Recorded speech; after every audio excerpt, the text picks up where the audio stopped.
Thank you very much, Mike. 4:32, the mayor of Kerrville issuing a disaster declaration in response to the wintry weather that hit the area, along with other parts of Texas. And Sarah Costa joins us now in the studio with those details. Good morning, Sarah. Good morning, Mark. Good morning, Steph.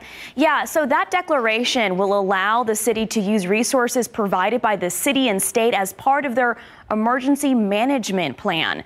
So below freezing temperatures, a wintry mix, and ice led to many issues in Kerrville. You might remember on Thursday, an 18-wheeler jackknifed on I-10, causing traffic to be stopped for hours. One person died as a result of that crash. The 18-wheeler crashed into a Ford F-350 and one person inside of that truck died.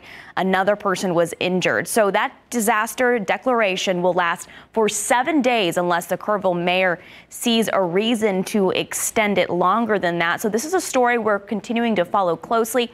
We do have that declaration posted on KSAT.com. Just look for this story on our homepage. Mark and Steph. Thank you, Sarah. The community vowing not to give up hope as the search for Lena Keel extends into its 6th week.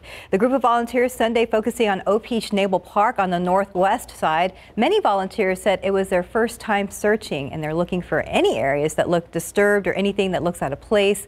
One volunteer told us that she couldn't sit by another day knowing Lena isn't home, and she couldn't help. We can't just sit and keep observing. We need to get out and do what we can for this poor little girl.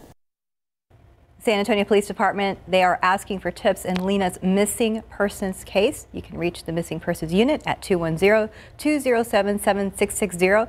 The Islamic Center of San Antonio and Crime Stoppers are offering rewards that total $150,000. Jury selection begins today in the federal hate crimes trial for 3 men convicted of killing Ahmaud Arbery. Government lawyers will try to prove the men chased down and shot the 25-year-old to death because he was black. Gregory and Travis McMichael withdrew their guilty pleas just last week after the judge overseeing the case rejected plea deals the men reached with prosecutors over the Arbery family's objections. 2 of the men were sentenced to life in prison after their convictions in Georgia state court last year. White House National Security Advisor Jake Sullivan says Russia could invade Ukraine any day. The warning comes after U.S. officials confirmed that Russia has assembled at least 70% of the military firepower it likely intends to have in place by mid-month to give President Vladimir Putin the option of launching a full-scale invasion. Meanwhile, elite U.S. troops and equipment have landed in southeastern Poland near the border with Ukraine.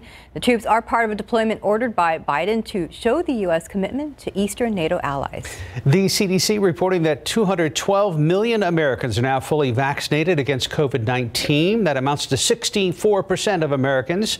More than 89 million have been boosted, which amounts to 27% of the total U.S. population. Only one state has less than half their residents vaccinated now. That's Alabama. About 1 in 5 eligible Americans above the age of 5 have not received any dose of the COVID-19 vaccine. New controversy surrounding podcaster Joe Rogan, who attracts an estimated 11 million listeners to each of his episodes. Here's ABC's Rhiannon Alley.